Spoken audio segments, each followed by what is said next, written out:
Why is it important to understand religious tradition and sexual violence and find a better way? I'm here with Samira Qureshi from heartwomenandgirls.org, and I'm Kathy Vartuli from theintimacydojo.com. And Samira, you'll be talking at the Woodhull Sexual Freedom Summit in almost a month on religious tradition and sexual violence, moving from a framework of oppression to one of empowerment. And could you tell us why that topic is important to you and why you decided to share that there? Sure. I'm sure it seems like a very unique title for a workshop presentation. Well, it's very intriguing. I'm like, tell me more. So, we've been around for about 8 years, and we have 3 staff, and during our own journeys of doing this work with Muslim women and with Muslim communities, we found that faith, sexual health, and health can't be separated out. And that's the same for a lot of, I think, faith traditions, whether you're Catholic, Buddhist, Jewish, or Muslim, or any other faith.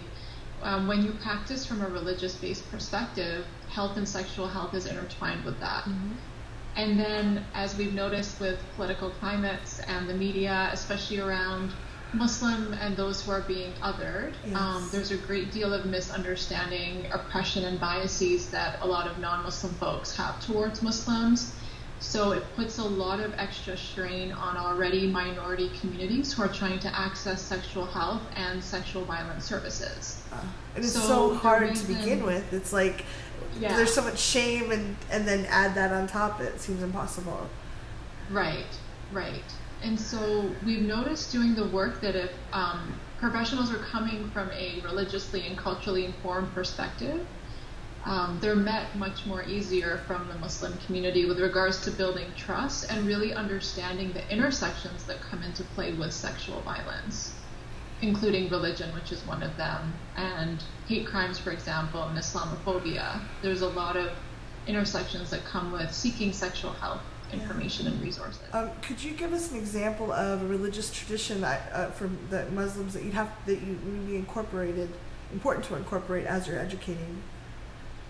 Yeah, I think the biggest one, Kathy, is to see Islam as being sex positive. Yeah. And I would say a lot of folks who don't understand Islam would say the opposite, that it's sexually oppressive. Right.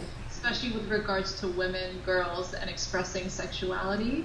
There's a lot of misunderstanding about modesty, sexual purity, and understanding the faith.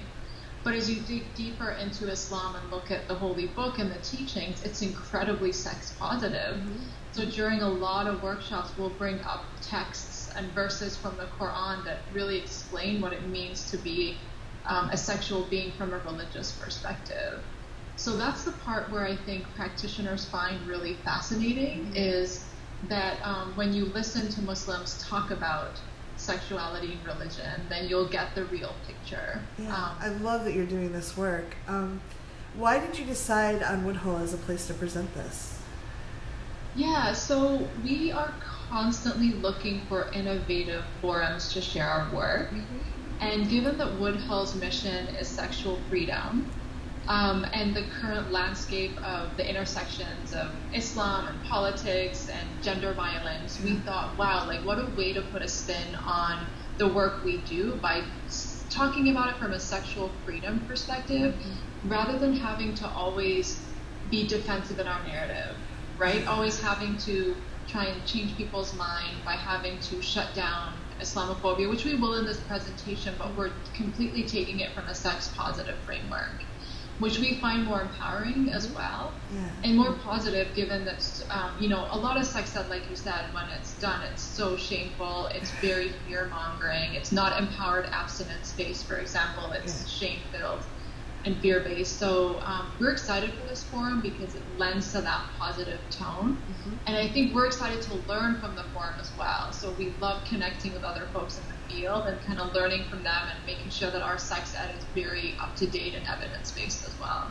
Yeah, it's a great, I go back, I've been going through, this is my 8th year, because it's a great place to recharge and network and find out the latest, because we're evolving, our understanding is growing more nuanced and more powerful, and just immersing yourself for a couple days and people that are really diving into this work, I always leave recharged and ready to go out there and do stuff.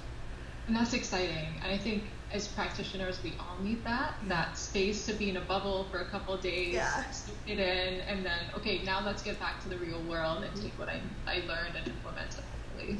Yeah. I'm so touched by what you're doing, and it's so beautiful. Is there anything you'd like to leave people with, thought, or, to wrap up the interview? Like, for people that wanted to know more, is there a place they can go, or? Yeah, so we do have a pretty active social media presence. So heartwomenandgirls.org is our website. Uh-huh. We recently started doing more sex ed virtually using Instagram and Facebook. Oh, nice. So you can find us there. Instagram, we're Heart to Grow. So we believe the heart is actually an acronym. A lot of people think cardiac health, but it's health education, advocacy, research, and training. Oh, nice. So those are the 4 arms of our work. So we encourage people to reach out, and we're really excited to connect with folks at the summit. And we always get folks wanting us to come out and do more trainings, which is really exciting. Yeah. So we're looking forward to that. Oh, that's beautiful. Thank you so much for what you're doing. I'm excited. I love that you're out there making this difference for people. So. Well, I appreciate you, and also the platform you're offering. I think having allies is really important in this work, as you know.